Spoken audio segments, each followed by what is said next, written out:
Well, I think the clue's in the name.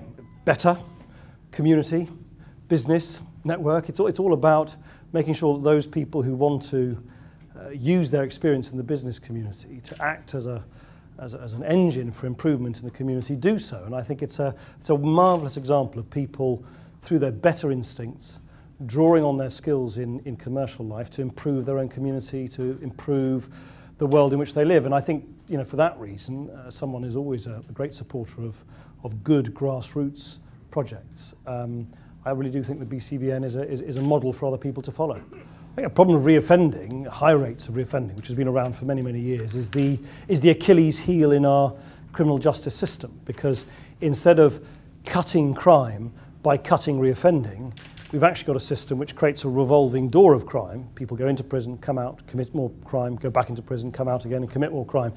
And we need to stop that revolving door of crime. We need to stop young offenders of today becoming the hardened criminals of tomorrow.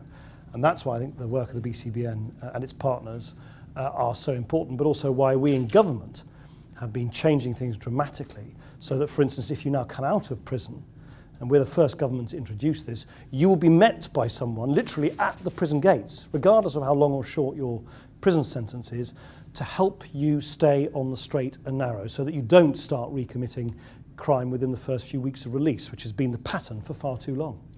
I think the Date Palm project, it really epitomises the kind of reforms I want to see in the criminal justice system, because this is taking young offenders who've obviously often done bad things, but leave prison disorientated, maybe alienated from their community, maybe ostracised by their family, who you want to stop them sort of just falling into the hands of their circle of associates who might have got them into trouble in the first place. And you want to point them in a different direction. But for that you need a bit of time.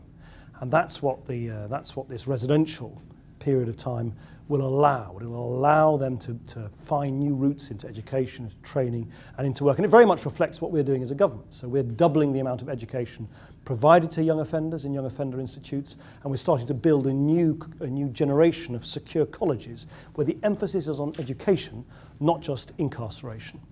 Well, I think Muslim communities up and down the country should be very, very proud of their outstanding record in seeking to help others, in seeking to respond generously to humanitarian crises, and as we've seen with the project led by BCBN, also helping members of the British Muslim communities themselves, where they've basically taken a wrong turn, and to help them come back into mainstream society, reintegrated back into the Muslim communities of this country. I think it is a wonderful expression of heartfelt altruism.